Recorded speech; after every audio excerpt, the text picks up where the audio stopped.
जय माता दी।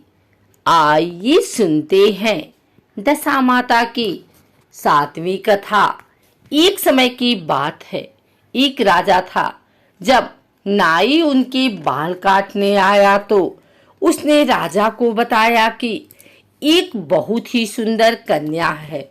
उस कन्या को दशा माता का इष्ट था। वह पीपल की प्रतिदिन पूजा करती थी, दशा माता की कहानियां सुनती थी। दशा माता ने सोचा कि मेरा नियम रखने वाली की शादी अच्छी जगह होनी चाहिए। तो फिर राजा ने नाई से कहा कि ऐसी सुंदर कन्या से मैं शादी कर लूं। राजा ने उस कन्या से शादी कर ली। शादी करके महल में आए।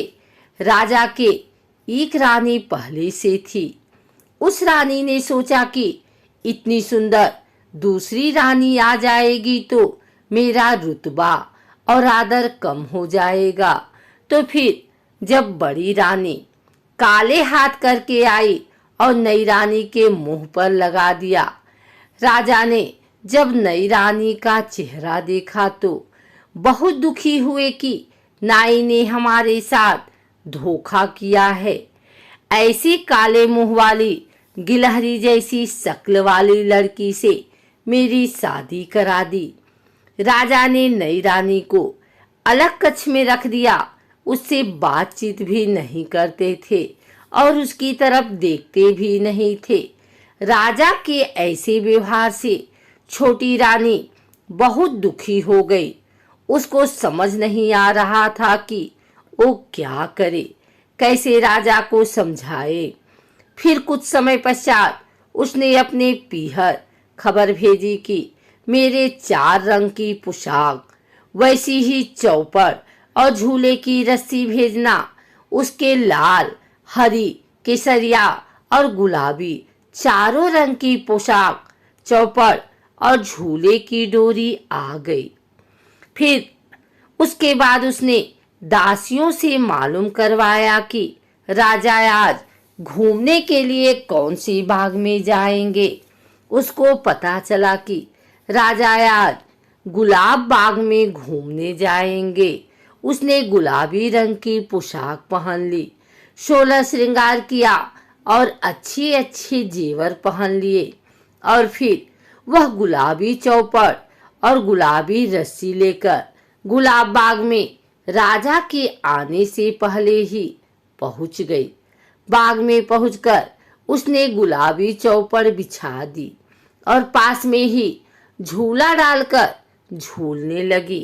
राजा बाग में घूमने आए तो उन्होंने उसे देखा और सोचने लगा कि कितनी सुंदर राजकुमारी झूल रही है।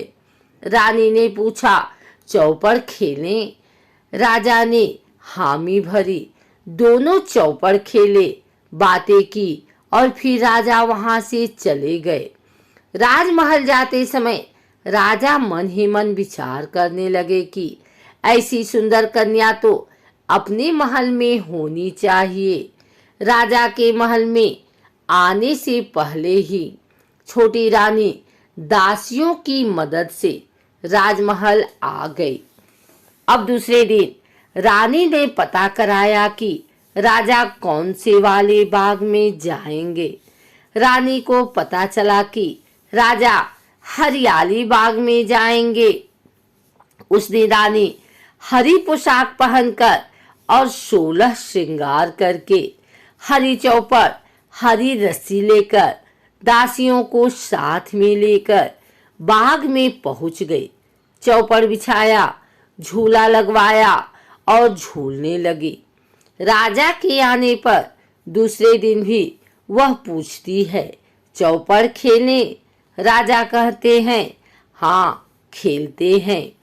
तीसरे दिन वह लाल बाग में गई, लाल पोशाक पहनी, लाल चौपड़ ली और लाल रस्सी लेकर गई। और फिर चौथे दिन केसरिया पोशाक पहनकर, केसरिया चौपड़ और रस्सी लेकर केसरिया बाग में गई। राजा उस पर बहुत ही मोहित हो गए, पर राजकुमारी को तो मालूम था तो शर्माती नहीं थी। अगली रात रानी ने चारों पोशाकें, रस्सी और चौपड़ सब रानी के कक्ष के बाहर बरामदे में रख दिए और उंगली के चीरा लगाकर हाय हाय करने लगी।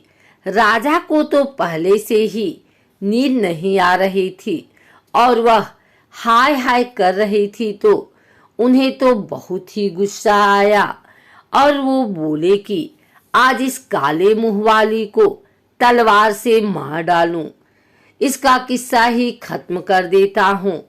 गुस्से में भरे हुए ही राजा उसके कक्ष की तरफ गए। उसके कक्ष के बाहर राजा क्या देखते हैं कि चारों रंग की पोशाक, चौपड़ और रस्सी पड़ी है। राजा को यह सब वहां देखकर सोचने लगे कि यह सब तो उस राजकुमारी की हैं। वो सोचने लगे कि ये सब यहाँ कैसे आ गए। जब राजा कक्ष के भीतर पहुंचे तो उन्हें रानी को देखकर बहुत आश्चर्य होता है। राजा रानी से कहते हैं कि आप यहाँ? रानी कहती है हाँ। फिर राजा कहते हैं कि रानी आपने हमें धोखा दिया। रानी कहती हैं मैंने आपको धोखा नहीं दिया, आपने मुझे धोखा दिया। राजा कहते हैं कि तुम्हारे चेहरे पर तो गिलहरी की तरह काली लकीरें थी। रानी कहती है कि वो तो आपकी बड़ी रानी ने मुझे प्यार करते समय लगा दी थी। उसको लगा होगा कि मेरे आने से आप उसको कमानीत कर देंगे। छोटी रानी फिर बोली कि मेरे तो दशा माता का इष्ट है, जो दशा माता ने मेरी लाज रखी, वरना मुझे तो मरना पड़ता। राजा कहते हैं रानी आप पूरी बात पहले ही बता देती तो आपको और हमको इतना दुख नहीं देखना पड़ता। उसके बाद राजा ने बड़ी रानी को कमानेती कर दिया और छोटी रानी के साथ सुखपूर्वक रहने लगे। हम भी दशा माता जी से यही प्रार्थना करते हैं कि हे दशा माता, जैसा दुख छोटी रानी ने झेला वैसा दुख किसी को झेलना न पड़े, और जैसी कृपा आपने छोटी रानी पर की वैसी कृपा आप हम सब पर भी करना, और जैसी लाज आपने छोटी रानी की रखी वैसी लाज हम सब की भी रखना। जय माता दी।